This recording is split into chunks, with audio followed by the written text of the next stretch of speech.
Hey guys, so today I wanted to bring you a video about my sewing pattern and knitting pattern storage. Um, it's busy season for sewing, as you may know yourself, or from my last video. Between Halloween and Dapper Day weekend, I have a ton of projects to work on. Today I originally was going thrifting, and I was going to make a video of that for all of you, and thrifting was absolute garbage today. So I came home and I said, well, this is on my list. People have asked me, so let's go through that. And I can show you some of the current patterns in my collection. I'll start with knitting patterns because that's less. Just a green binder from Target with plastic sleeves that hold, like, I made this chart. This is my Mary Poppins Returns vest chart. This is obviously not the correct colors, but I was trying it out. Like that is just in one of those little plastic sleeves. And then I do the same for all the little booklets, knitographs, and full knitting magazines that I have. So they're all in here. They're all protected. They're all stored. And these ones, I don't remember if I put them by date or not. Some of them were missing covers, so I don't think I had dates for all of them. And then in the back I have just more of the graph that I designed my Mary Poppins Returns pattern on. So yeah, it's very easy, but it keeps it all organized, and I know where all my patterns are. I also have knitting books. Sadly, they're in storage, so I don't even have them here. But I have both of the Susan Crawford Stitch in Time books, and I love them so much.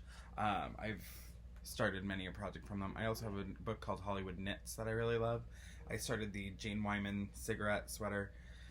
I messed it up, and I haven't frogged it yet, so it's also sitting in storage. But my sewing patterns are kind of the crazy part. So it's the same idea as that, but it is a much larger one. I got whatever the widest binder was. I need to buy another one and more sleeves, as you can tell, but it is, if you follow me on social media, there was like a dress that I made like 3 of with a big cutout here. This pattern, it didn't even make it into a sleeve because I've used it so many times. It's just sitting on top. But I do the same thing where I take the plastic sleeve like I did in my knitting book and put the sewing pattern envelope on the top so I can see what it is. And then I just put all the pieces and the directions behind it. So you don't have to get that precise fold back in, but it's all together, all contained. This is a pattern I've cut out and actually used. Some of these I've cut out and never delved into. I made one of my favorite Halloween sets last year out of this. In my last video, I talked about my Snow White blouse and my gray and white and yellow striped, not striped, pattern blouse from that I wore to Dapper Day. This is the pattern that I made it out of, Simplicity 8736. I just read that backwards in my camera, so maybe I'm wrong. But this is the pattern that I made it for. I think I might have changed the collar out on the long sleeve one. I just did it with no collar at all, but it called for lace in here. I changed that a little. So that's the pattern for who asked. Sorry, I can't remember who it is right now. And then I have some original vintage patterns mixed in here, and then things that I've made. Miscellaneous waistbands. So yeah, this is, and these little are like my hand drafted ones, just folded up and put in here, just like I do with the other ones. It's a really easy system, but it's really kept everything nice and cleaned up for me, and I haven't lost any pattern pieces since I started it. And sadly, I lost some pattern pieces that prompted me to start doing this. But I've got it now, and I'm really good about not losing anything. I'm putting these loose ones for that one dress. It's this one. And this one. and this one. Yeah, I've made a lot of that one. So, and I'm probably gonna make some more. I really wanted to do a Halloween one, but I just didn't get a chance to.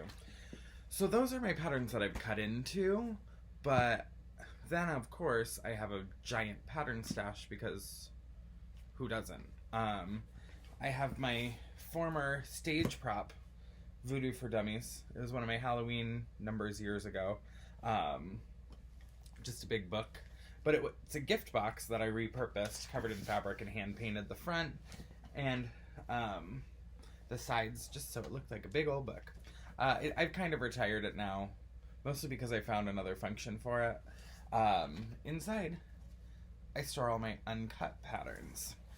In here, I have them going from the 1930s to the 1960s.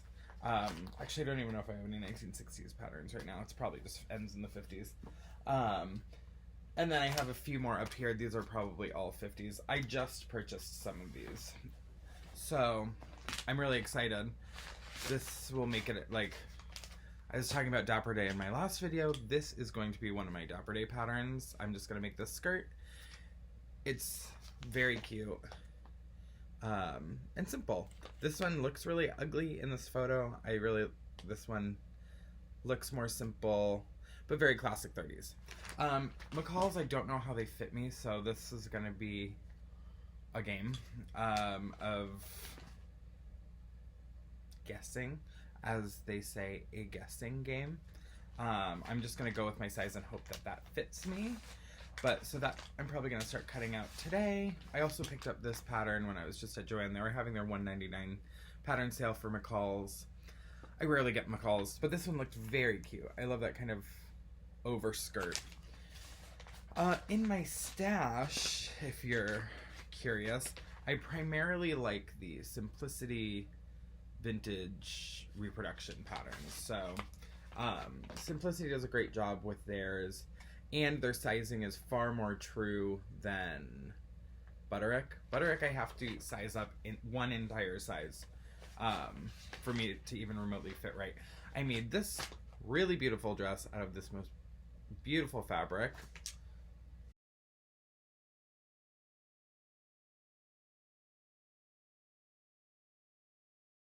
And as you can kind of tell in the photo, it doesn't fit great. I wore it out once. I had made it the day before. I just wanted something new to wear out. And it didn't particularly... Yeah, it didn't fit right, so it didn't look great. But I know now for the future, I have to size up one entire size in the Butterick pattern. So I do have some in here. The 30s patterns that they brought back for Simplicity, I really love. I haven't even made any of them yet, though. I keep not finding like exactly what fabric I want. I have this apron one. I just got a new job and I wear an apron at work, and I might make myself just one of these in just black. That might be fun. Like I said, these are primarily Simplicity. This pattern I have used, but I somehow got everything back in it the first time. So I just put it right back in. And keep it in this one because I really ran out of room in the other thing. More Simplicity. I'm trying to see what I have for Butterick in here. Oh yeah, Butterick calls them their retro patterns, and McCall's calls them their archive collection. And Simplicity, what do they call theirs? Well, some of them are 90th anniversary, but they just say vintage usually. This I actually bought at Dapper Day in 2017. Simplicity had a booth there, and they were selling all of their new vintage patterns for like $4.50 or something like that. I bought it, never made it, left it in New York, re-bought it when they were having a $1.99 pattern sale because I really loved it. Like I said, all of my patterns are organized by decade as I go. I have some true vintage mixed in. I love vintage suits, so this is one I will hopefully have the time to make someday. I've been wanting to make this pattern forever, but sadly it is the pattern pieces don't match up great.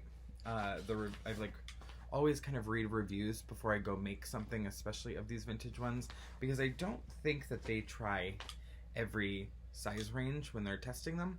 So, Simplicity, hit me up. I'd love to make them in your size 20. Another Butterick. Just lots of cute things. I didn't even remember buying this one, but I'm happy I have it. I also have my friend Gertie's, one of her patterns. This one's her Butterick one. She's now moved to Simplicity, which I'm happy about. I always was searching for a dirndl pattern, and this was the closest I found, and I'm gonna make one probably for Christmas time. What else? I think that for the most part, I have a lot more patterns in here. I have too many.